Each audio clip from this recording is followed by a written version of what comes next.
Is Tennessee for real? Wait, hold up. Is Nebraska for real? No. Hold on. Is Oregon for real? I don't know. But we figure it out here with JD Pickell of the Hard Count here on the 5-Star Flex. JD, what's going on, man? Man, this is a pleasure. I was a 2-star recruit out of high school, so this is now maybe like the 2-star flex a little bit. But man, it's a pleasure to be on with you. This is a blast. Well, first of all, back then, we didn't have as much coverage in California as needed. It's because I know for a fact if Charles Powell would have saw you 5-star all day. But listen, JD, I want to know how good is Oregon and what is their ceiling for this year? I think through the first 2 weeks, because I was on the hype train, Dukes, from the jump. I was saying they have one of the best rosters in America. I was saying put them up there with the Ohio States and the Georgias.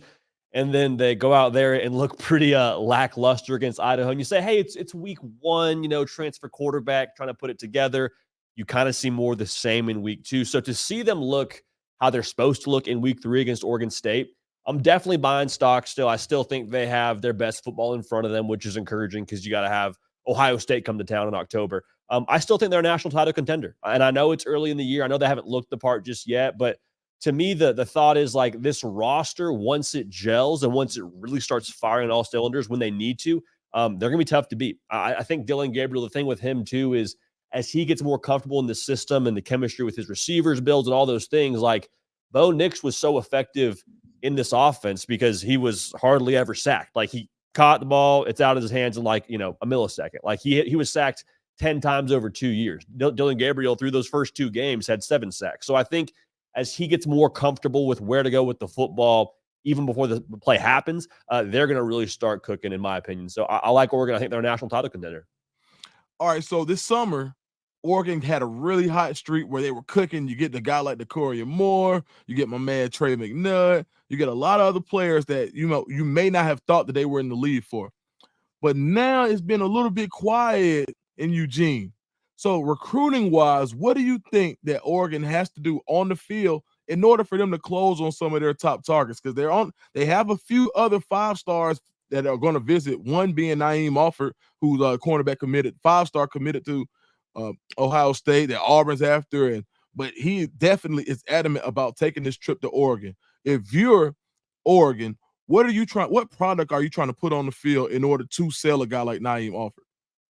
I think if you're Oregon, you just want to validate what everyone already believes is true about what Dan Lanning has going on out there. I mean, Dukes, you and I talked about this a couple of weeks to maybe a couple months ago before the season even started. And it's like, you get me out there and get a photo shoot, and I get to wear those unis, and I get to see Otzi, and then I get to experience the Nike Palace that is Oregon. Like, I'm already feeling pretty good about seeing myself at Oregon. But when they have that product to match it on the field, that is physical on the line of scrimmage, that is high flying offensively, I think that in itself is what we've come to expect from Oregon under Dan Lanning. But to see it continue with all these new pieces, like we mentioned, Bo Nix isn't there anymore. Evan Stewart has transferred in. Want to see him have success like you expect to have him have success. Want to see that same attitude on defense. Like, I think Oregon, and we've said this for a while, I think they've sort of been a Big Ten team before they got to the Big Ten, play great in the trenches, have a physical mentality and fly around to the football on defense. I just want to see some continuity there to where if I'm a recruit, if I am a Naeem Offord, I know that, okay, this is a sustainable product under Dan Lanning. It wasn't a thing where they had a good 2-year stretch because Bo Nix was there. It's like, no, this is who Oregon is. And I think verifying their identity is kind of that next phase in terms of bringing some of that top talent to Eugene. When we talk about verifying identities and who a program is or who a team is, when we think of Oregon, we think finesse, we think fast, we think fly, we think cool, we think everything that goes along with a explosive Pac-12 team of yesteryear. Now they're in the Big Ten, and the top teams in the Big Ten always find out a way to beat trench bullies. Last year, Mason Graham at Michigan. You look at the long line of defensive linemen that came out of Ohio State when they were really good. What does Oregon need to do in order to become one of those trench bully type schools when it comes to recruiting? I think seeing where Dan Lanning comes from in the coaching tree department, if I'm an Oregon fan, is encouraging. What I say a lot is like you can't change where you're from as a coach, not just geographically, but in terms of who you've coached under. And him coming from the Nick Saban tree, from the Kirby Smart tree, have to believe that the emphasis in those meeting rooms is, hey, we need to get big human beings that can move the opposition against their will, which sounds sort of simple, Dukes, but like I truly believe that football is a simple game that is Mhm. made complex by unintelligent people. Like Dan Lanning's a smart guy, and we had him on the Right. show. I want to say a couple of maybe 2 seasons ago after his first year at Oregon, and he was straight up with us. He's like, "Listen, it's not a secret. Like you want to win, you got to win up front." And so I think he understands that. To me, it's just a matter of continuing to prove to these kids that, hey, if you come to Oregon, you will get developed. You'll get drafted at a high level. Because I think that's the pitch that you could make if you're in Ohio State or if you're in Michigan or if you're in any number of those schools in the Big Ten. Is we have this resume here that speaks to what will happen if you come play for us and come play defensive line for us at Ohio State, at Michigan. You mentioned Mason Graham and Kenneth Grant. They'll both be, I would imagine, first round, if not top 3 round picks, depending on what the NFL thinks of them. And so I think now for Oregon to make the a long-winded point concise, it's about proving like you come to Oregon, you will get to where you want to go. And I Mhm. think they're in the process of doing that with the guys they have up front right now, from a Jordan Birch to a Derek Harmon who transferred in, from a Mateo Uiagalelei. I think they're well on their way. Let's slide to the Midwest. We went far west. We're going to make our way back out east. But let's stop in Lincoln. We want to go to Lincoln, Nebraska. Nebraska's after a 3-0 start. I think they have something special brewing. Now, every week, everybody on On3, me, you, Newberg, my man Andy Staples, we're all talking about is Nebraska back. I need you to know. I need to know from you. Is Nebraska truly back? I don't know if Nebraska as a product is back, but I will say this, Dukes. I think that Nebraska edge, that swagger, that charisma, that confidence, I think that's back. And I Okay. think it got back when Matt Rule arrived there, but I think now it has filtered down from the top into this football team. And there was a lot of guys that had a chance to leave for the NFL that had draftable grades, according to Matt Rule, and said, no, I want to come back. I want to be a part of what we're doing here. And so in some ways now, I think Nebraska, it's funny to say because Matt Rule's not flashy. He's all grit. He's all substance. But in a lot of ways, I think the way that they're doing it on the field and with what Dylan Raiola is doing playing quarterback, like I think Nebraska in a lot of ways is sort of becoming cool again, which is something we couldn't say for a long time now with kind of this bowl drought. But I'm excited for it. I'm excited to see how he continues to build. If you're Nebraska right now, what is your biggest position of need when it comes to recruiting? Do you want to go up front? Do you want to protect Dylan Raiola? Do you want to get him weapons? Do you want to go get somebody to rush the passer to make sure that your defense is a lot better to make sure that Dylan Raiola has the best shot of winning? How do you protect your investment if you're Matt Rule when it comes to recruiting? I feel a couple of ways about this because I think Nebraska will be able to attract weapons with a Dylan Raiola. Not saying that, you just totally kick your feet up and say, oh, they'll want to come play here. But I feel a lot better about where that direction is headed. They definitely need to acquire talent. But to me, it's tough to answer this question and say it's not in the trenches. Because I think at the end of the day, Mhm. what we just spoke about with Oregon, Nebraska at some point in the near future will have to play Oregon with them being in the same conference. You'll have to beat the Ohio States. You'll have to beat the Michigans. And so I think to ultimately accomplish what you want to accomplish, which is win the Big Ten and go play for a national title and make the college football playoff and all those things, I think it takes another evolution of talents on the offensive and defensive line. Not to say they don't have, some really quality players right now on both those sides of the football on the line, but I think that's kind of the next step is those big human beings. Can you get like the tier 1 level of guys that are going to allow you to what you said, maximize Dylan Raiola, be able to give him time to throw the football to those weapons that, whether it's via the portal or the high school level, I really believe are going to be attracted by Raiola and what he does. I think that's going to be something that Nebraska is able to do, and especially when some of those tier 1 guys come from the Midwest. Mm. But what we've been seeing lately is that Nebraska has been recruiting with a national imprint, which is something that we haven't seen in a long time. You see how close they get on a guy like David Sanders. You see Michael Terry, somebody from Texas who was saying, you know what, there's something about Nebraska that keeps me going up there. What is it now that Matt Rule is bringing to the program that's allowing them to recruit with the national imprint? I think landing Dylan Raiola Mhm. was a signal fire kind of get for them. Like Okay. you can have success on the field and you can pitch trajectory and all those things, but when you land a quarterback that is doing what he's doing right now on the field, and is able to then make that pitch to recruits of a similar caliber and saying, hey, I was in your shoes. I was committed to a Georgia. I was committed to Ohio State and chose to come play here. Now, he has personal reasons for that. But I think people get a lot less anxious when they see somebody else do it first and have success. Dylan Raiola went first. He's now at Nebraska. He's having success. And I think that helps make the pitch a lot easier for the receivers, Coach Garrett McGuire, for the DC, Tony White, to be able to say, hey, this is a five-star guy that, quite frankly, has a lot to lose if he comes here and doesn't have success. He's having success. You should come here and have success too. When we talk about recruiting wins, Raiola is probably the biggest Nebraska recruiting win in a long time. But when you have your uncle on staff, you have your dad as alumni, I mean, there was a little bit of home cooking in there.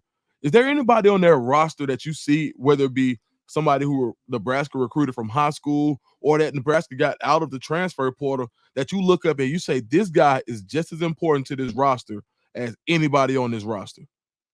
Man, I think what they've been able to have via the transfer portal with Jamal Banks and Isaiah Nayor, it's great to have Dylan Raiola, and it's cool that he kind of looks like Pat Mahomes and he's got all the arm talent. Like, I'm here for that. But like, if you don't have anybody that can separate on the outside, like, you're just throwing in completions and looking real cool doing it. So to be able to have guys that, if you leave single coverage for Isaiah Nayor, like, I mean, we've seen it multiple times. He can go win a 50-50 ball. That's Isaiah Nayor's football. Same thing with the Jamal Banks. Like, the way that they've been able to maximize what he brings to the table, I think it's spectacular. And again, I think it provides more proof of concept for those skill players. Because as much as I spoke about the line of scrimmage, Dukes, like we both understand this, you're going to have to probably score with an Oregon at some point, score with an Ohio State at some point. Heck, Wisconsin's running the air raid. If they figure things out, they want to be explosive offensively. So I think the more versatile you can be, the better. And I think that with what they have up front right now, adding those pieces through the portal, I think that was absolutely massive. And we're seeing it right now in, a small sample size, mind you, but still, I think it's been extremely important for the maturation and success of Dylan Raiola. All right, JD, I'm a 5-star receiver from Atlanta. I'm looking at Nebraska. I played at Buford. I played with Dylan. I played with his little brother for a little while. All right. Sell me, you're Matt Rule. Sell me Nebraska to a 5-star receiver from the city of Atlanta. All right. So one, I would say, and this is one thing that Matt Rule told us when we sat down with him. He said, this isn't the place that like is a stranger to success. We're trying to get it back to the level it's been at. If you come here and play for us, you're not going to be a part of, the first class to get Nebraska to be a national title contending winning team. I think the first thing I would tell you is, have you seen Dylan Raiola and what he's doing in college? Are you seeing what he's doing right now in our offense? And I'll tell you what, that's just the jumping off point. We want to open it up, I think, even more. Like this is the first chapter of the book for him. Chapter 3 and 4, when you get here, we're going to throw the football around the yard a little bit. Like, come be a part of us bringing Nebraska back. And I'll tell you this too, a place like Nebraska, there is no NFL team that they're getting excited about on Sunday. There is no Major League Baseball team that has no NBA franchise. Like, you come here, you are the show. So you want to come be a part of a place that loves their college football, that you're going to be developed at, a place that is right now on an upward trajectory, and play with a quarterback that's set up to do some really good things in the future and throw you the football. Come to Nebraska, and we're going to take care of you. I love it. All right, we're going to jump in our jet. Now we're headed all the way back to Knoxville. We're back on the East Coast. Knoxville, Tennessee. Tennessee looks absolutely scary right now. Yeah. Why do they look scary? They're putting up points at will. I'm talking to some guys on that staff. They're already thinking about what they're going to look like mid-season. They're saying, hey, man, we're just getting started. The car hasn't even hasn't even started rolling yet. When they get this engine revved up, how scary can Tennessee be?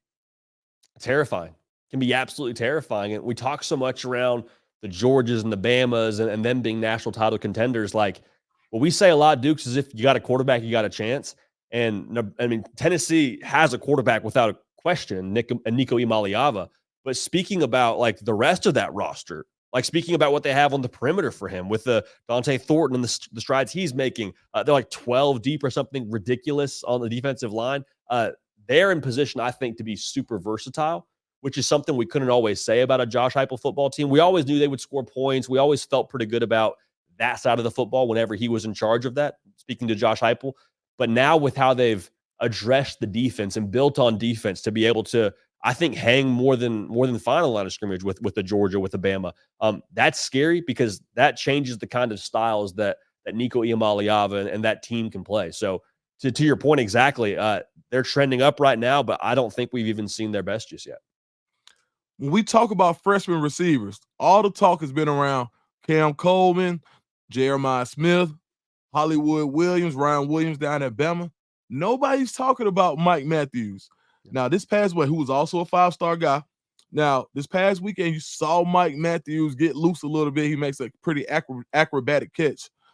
When it comes to receivers, when you see when you think about the offense that Tennessee is in, especially a guy like Mike Matthews, how exciting is it as a recruit for Josh Heupel to talk about his offense and relates to how a recruit can fit in it? I think it has to be overwhelmingly exciting because if I'm a receiver considering Tennessee, the thing that I get fired up about is if I win my one-on-one matchup, I have a quarterback that can throw me the football. I more than likely have a route that's going to take me vertical. If I just do my job and win, I'm putting up big numbers, we're scoring points, and we're winning football games. And so I think you see the blueprint there with a Jalen Hyde. I know Cedric Tillman was injured a lot during the Hendon Hooker year where they went on a run in 2022, but I mean, they are monstrous offensively with the ways they can beat you. And so I think the confidence level I would have in myself as a receiver considering Tennessee, I'd be very excited about the future and what I could potentially do should I choose to go take my talents to Knoxville. A lot of people talk about Tennessee's offense and Josh Heupel's offense. They talk about the monster portion of it and how it's so multiple. For those who don't know and they're watching Recruiting Channel, can you kind of quickly break down what Tennessee does differently than a lot of schools in the country and why it's seen as such a scary offense? Yeah, absolutely. I mean, I think for starters, whenever you tune into a Tennessee football broadcast and they're kind of breaking down what the offense does, they spread you out all the way to either sideline.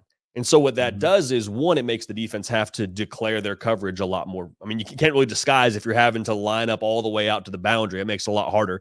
The other part of that is what we spoke to with matchups. It makes it a lot easier to isolate your matchup. Like if I'm a safety, I cannot play the run and then also play over the top on Mike Matthews or Dante Thornton or whoever. I have to kind of pick or choose there. So going back to what I said a second ago, it allows the receivers a lot more space to operate a man-to-man coverage to go and make a play and get vertical. But as much as we talk about, the splash passing plays and the quarterback play, I think if you gave Josh Heupel some truth serum, he would tell you he wants to run the football. And so when they spread you all the way out now, it's hard to put a linebacker in pass coverage and be able to stop the run effectively. You're kind of between a rock and a hard place there when they spread you out that wide. So what it makes for is a lot of light box is kind of the word that you'll hear different color commentators use. All that means is like there are less dudes to stop the run than you would typically like. And so if they get the look they like and the quarterback has the play in there that he wants to run, like it makes it a lot more difficult for the defense to be able to address the run. That's why you see them typically up there in the top 25 for yards per carry every single year. So to put it simply, they want to run the football, they want to isolate you, they want to take shots deep, and they want to go very, very fast, which is something that speaks for itself in terms of wearing out defenses, making it hard to communicate before the snap. I think the number is like every 20 seconds they're running a play, which is just exhausting to think about. And they got a guy right now who can pull the trigger for him in Nico Iamaleava, and it's working like a charm. True story. I hit one of my sources at Tennessee and I said, hey, man, give me all the info you can because I'm doing a Tennessee story about their recruiting and just give me all the info and the guys and what do you like and what's special about Tennessee. He sends me no BS. He sends me your video on Tennessee. So I was like, I'm talking to the authority. He says it to me, no BS. He's like, yo, this is perfect. Look at this and ask me questions from this video. I said, okay, cool. All right. So Jaden, that's a true story. Jaden, when you think about what the class that Tennessee has put together this year, let's take David Sanders out of it. Who do you think is a key for Tennessee going forward or somebody that they have committed in this class? So, Dukes, I think it's tough to narrow it down to just one. I'll give you two right now. I think Douglas Utu and what he is for them on the offensive line, I think he kind of signifies, along with David Sanders, who you mentioned, kind of signifies that next evolution for Tennessee. Because we've seen Tennessee consistently have a great quarterback, and I'll speak about him in a minute. We've seen them consistently attract great skill players, but I think the difference for them in terms of going from competing in the SEC for double-digit wins to eventually being a team that's going to win the conference and compete for national championships is having the big boys up front to be able to go toe-to-toe with the Bama and with the Georgia, which I think they're now approaching that on the defensive side. On the offensive side, having a guy like Douglas Utu, I think, is absolutely huge. And then obviously, to run Josh Heupel's system, it all goes through the quarterback, right? That's why everyone was so excited about landing Iko Iamaleava, because you got a guy who can pilot the offense from Josh Heupel. And so having George McIntyre be the next guy in line, I mean, it is just an embarrassment of riches for the folks out of Knoxville right now. So I think those two guys to me jump to mind. And tell you what, Dukes, I mean, you've told me multiple times, like the momentum in recruiting seems to carry over and have a snowball effect. Tennessee over the summer had a lot of momentum, and curious to see if they have let's call it a 10-win season this year, make the college football playoff. I think they're a powder keg. Yeah, absolutely. And I think George McIntyre, nobody really talks about this, but he is so cool, bro. Like at On3 Elite, what probably has to be one of the coolest guys in the country. No, nothing was too big for him. Nothing was too small. Spoke to everybody. I saw him recruiting actively. It wasn't this big, annoying type of recruiting like, hey, yeah, guy, I'm a Tennessee guy for life. Yeah, no, it was kind of like, hey, bro, look, this is what we got going on. This is how I feel like you could be successful. Come on, bro. Like, and I watched him from a distance almost the whole event. And he is such a cool character. So Tennessee fans, you got a really good peer leader when it comes to George McIntyre. And you saw some of that pay dividends already with David Sanders, who noted George McIntyre was his biggest proponent for him coming to Tennessee as far as being a peer. JD, before we get out of here, tell me, does Tennessee make the playoff this year? Absolutely. I have Tennessee preseason in our college football playoff after a few games in, seeing what they did to NC State, seeing Nico and how far he's come along since getting to redshirt last year, which I think is huge. His comfortability in the system. I mean, I'm buying stock in Tennessee and then some, Phillip. I mean, I'm fired up, man. It's going to be a very, very fun year in Knoxville. JD, where can everybody find you and what you do? Man, so I mean, we got the On3 Recruits channel, so make sure you're subscribed here. That's first and foremost. We also have the On3 channel as well. So if you want to check us out, we have a live show there Tuesday, Wednesday, Thursday, 11 a.m. Eastern on the hard count. And just talking about the greatest sport on the face of planet Earth, man. So it's tough, man. It's a tough job, but somebody's got to do it, you know? Man, you know what? And two, we got to talk about this before you go. JD has one of the best Instagrams when it comes to college football. The content there is elite. Give everybody your Instagram so they don't miss out, because you have some elite reels and you've been doing it for a while. Well, one, I appreciate that, man. That means a lot. I mean, if you want to follow me on the socials as well, I mean, at JD Pickell on Instagram. Like you said, I mean, it's sometimes there's days where we're not getting in the studio, like a college football Saturday, and I'm sure you feel the same way, Dukes. Like sometimes you just gotta kind of just get a takeout there and kind of say something in real time. And so whenever that happens, we jump on the green screen and we talk a little ball and kind of just go from there. That's where the magic happens. My man JD Pickell, awesome stuff. Hope to see you again soon too, brother. Dukes, you the man. Always a pleasure. Thank you, brother.